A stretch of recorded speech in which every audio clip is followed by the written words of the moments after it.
का कारण हूँ। ओह, इसका मतलब अगर मेरी ताकत से आपकी कोई मदद हो सके तो। हाँ। ये तो कुछ ज्यादा ही अजीब है। हाँ? मुझे नहीं लगता कि मैं एक योद्धा हूँ। अगर मैं यहाँ रहा तो बाकियों को बस परेशानी ही होगी। मैं जानता हूँ मुझे चुना गया है, लेकिन पता मुझे नहीं बस ये किस लिए शांति चुना से गया इस है। दुनिया में इंसान बन के ही रहना है और कुछ नहीं।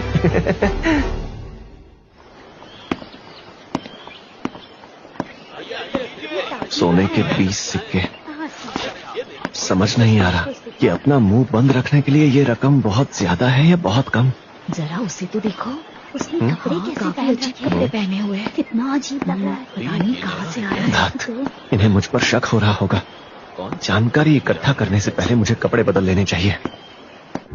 दादी, आप शाम को जल्दी